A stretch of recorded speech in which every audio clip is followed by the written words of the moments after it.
Hi friends, आज की इस क्लास में हम समझेंगे दो और तरह के इंटीग्रल्स को सॉल्व करना। जैसे सबसे पहले हमारे पास कोई इंटीग्रल है ax plus b raise to the power n multiplied by some polynomial in x और उसे इंटीग्रेट करना है विद रेस्पेक्ट टू x, या इंटीग्रेट करना है polynomial in x divided by ax plus b raise to the power n को with respect to x। यहाँ n क्या है? एक पॉजिटिव रेशनल नंबर। तो अगर ऐसे क्वेश्चंस हमें मिलते हैं तो उन्हें सोल्व करने का क्या तरीका है? उनके अंदर सबसे पहले हमने ये ax प्लस बी जो है इसको t मान लेना है। अगर हम ax प्लस बी को t मानेंगे तो इसका मतलब दोनों तरफ डिफरेंशिएट करें with respect to x, a plus zero d t by d x, और इसका मतलब dx इज इक्वल टू हो जाएगा डी टी बाई ए, और x जहां भी होगा उसकी वैल्यू हम यूज कर लेंगे। x इज इक्वल टू हो जाएगा t माइनस बी अपॉन ए।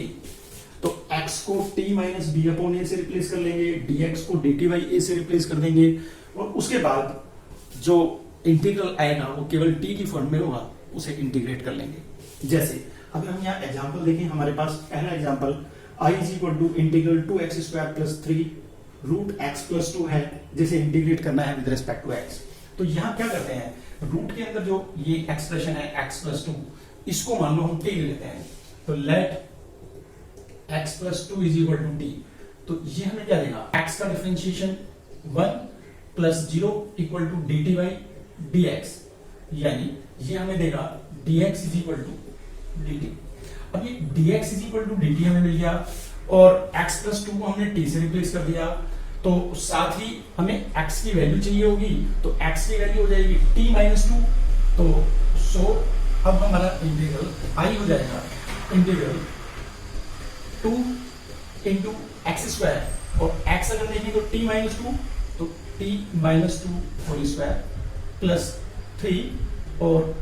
अंडर रूट के अंदर x plus 2 means t raise to the power half, और dx हो जाएगा हमारा dt।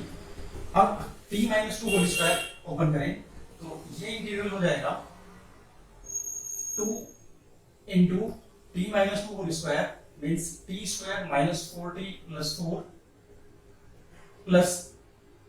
3 and multiplied by t raise to the power half, integrate करना है with respect to t। This is equal to integral 2t square minus 8t and plus 8 plus 3 plus 11 multiplied by t raised to the power half with respect to t. This is equal to ये t raised to the power half यहाँ multiply कर लेंगे और separate कर देते हैं, तो 2 will come out of integration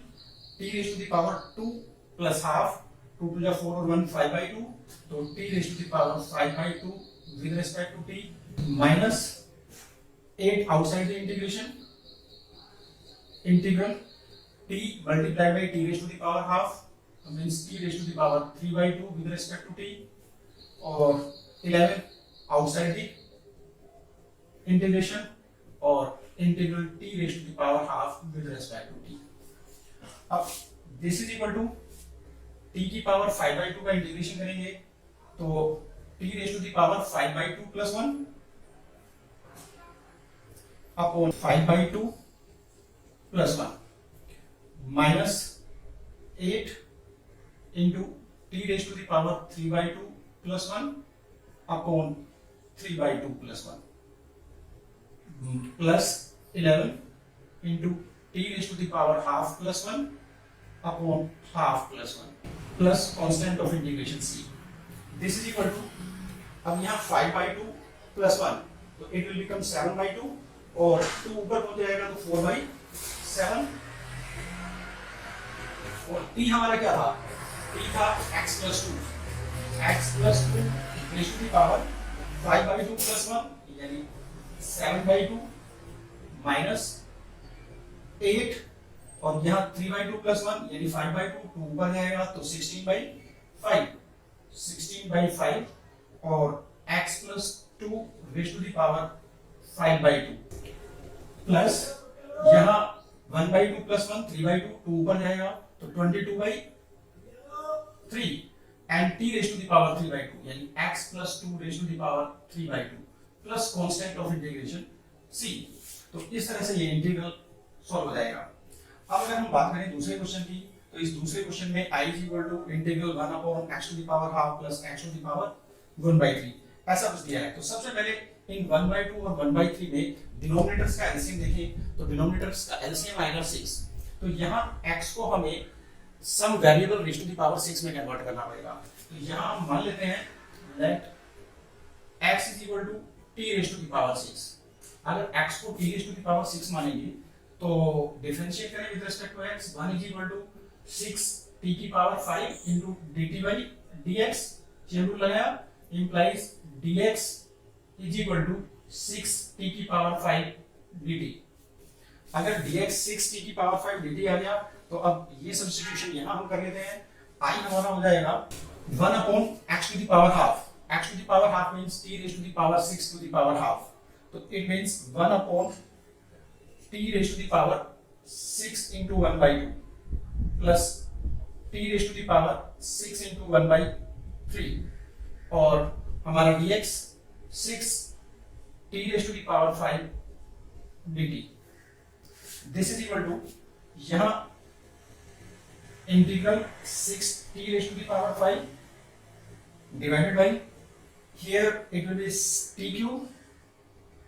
plus t square with respect to t। this is equal to t square यहां से कॉमन ले लेंगे तो ये 6 outside the integration, 6 integral t square common लिया तो ये हो गया t क्यूब अपॉन यहां t plus 1 with respect to t। अब ये t क्यूब है, यहां नीचे t प्लस 1 है, तो इसे सिंप्लीफाई करने के लिए मैं मान लेता हूं t क्यूब को t cube plus 1 minus 1 divided by t plus 1 with respect to t, और दिस इज इक्वल टू, ये ऐसा क्यों बना मैंने, क्योंकि a cube plus b cube का फॉर्मूला लगा के मैं इस पहले दो टर्म से t प्लस 1 को रिमूव कर दूंगा और मेरे पास 1 अपॉन t प्लस 1 आएगा, लीनियर एक्सप्रेशन t में होगा तो इंटीग्रेशन लोग डायरेक्ट हो जाएगा। तो इट मींस ये हो जाएगा 6 into integral of t cube plus 1 upon t plus 1। अब चलो एक बार लिख देता हूं t cube plus 1 upon t plus 1 with respect to t minus integral 1 upon t plus 1 with respect to t। This is equal to 6 into integral t cube plus 1 a cube plus b cube का formula open करते हैं, तो a plus b यानी t plus 1 into t square minus t plus 1 divided by t plus 1 dt and minus integral 1 upon t plus 1 dt। अगर t plus 1 को कोई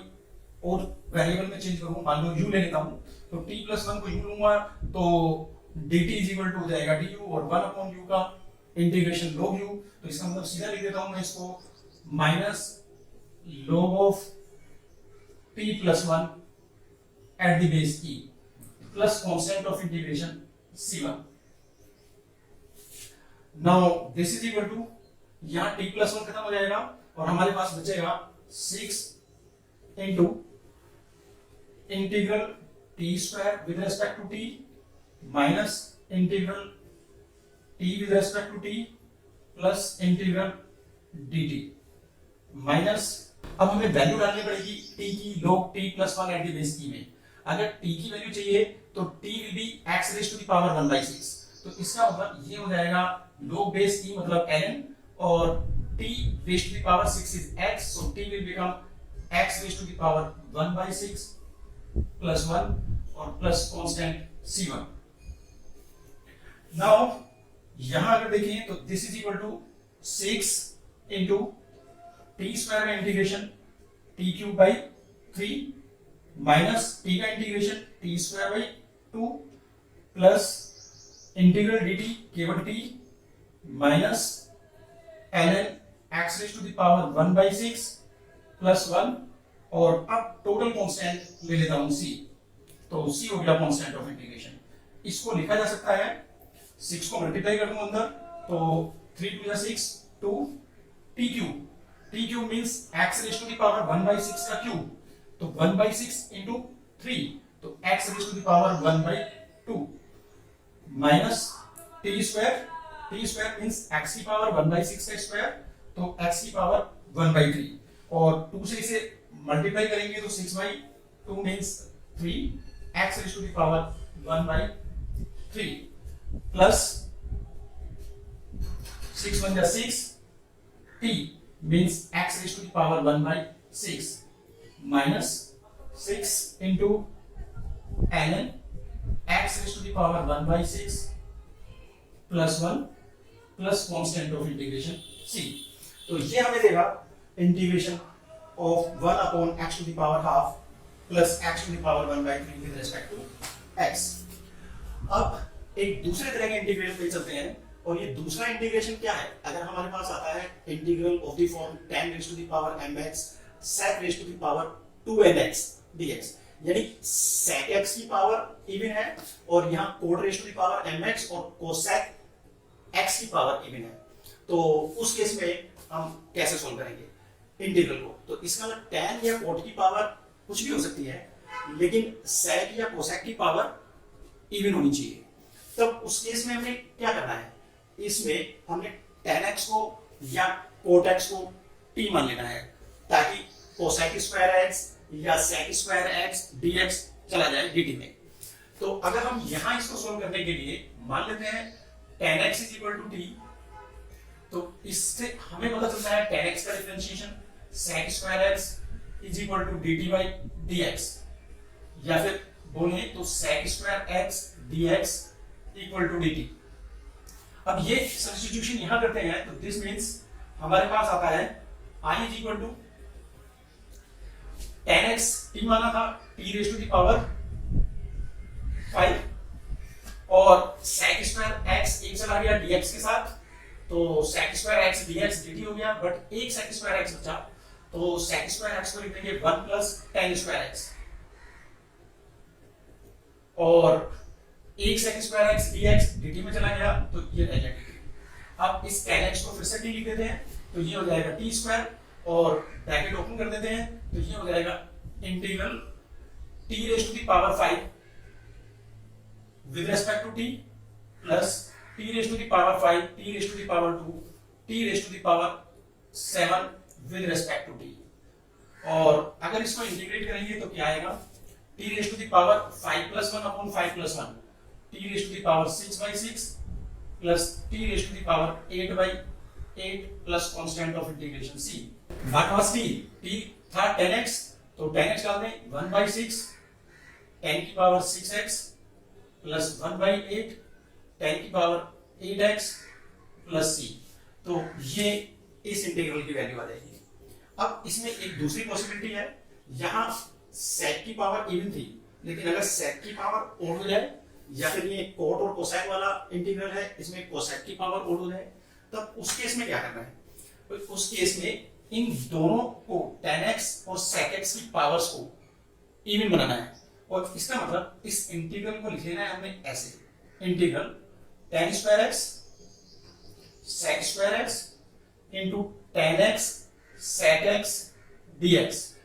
अब sec x tan x क्या आता है? डिफरेंशिएशन ऑफ sec x, तो अब हम क्या करेंगे? इसमें से sec x को t मान लेंगे और tan स्क्वायर x को sec स्क्वायर x में कन्वर्ट कर लेंगे। सो अब मान लेते हैं कि sec x is equal to t, तो then sec x tan x is equal to dt by dx, तो into dx is equal to dt। अगर sec x tan x dx dt हो गया, तो ये सब्स्टिट्यूशन कर लेते हैं, तो हमारा i हम हो जाएगा i is equal to integral, यहां tan स्क्वायर x को sec के टर्म में लिख लेते हैं, sec square x minus 1, because 1 plus tan square x is sec square x, तो sec square x minus 1 into sec square x into tan x sec x dx। अब sec x को आपने माना t, तो this is equal to integral t square minus 1 into t square और ये tan x sec x dx dt this is equal to integral t raise to the power 4 with respect to t minus integral t square with respect to t, और ये हो जाएगा t raise to the power 5/5 minus t cube by 3 और plus constant of integration c,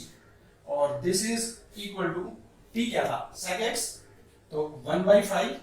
sec raise to the power 5x minus 1/3 sec raise to the power 3x plus c,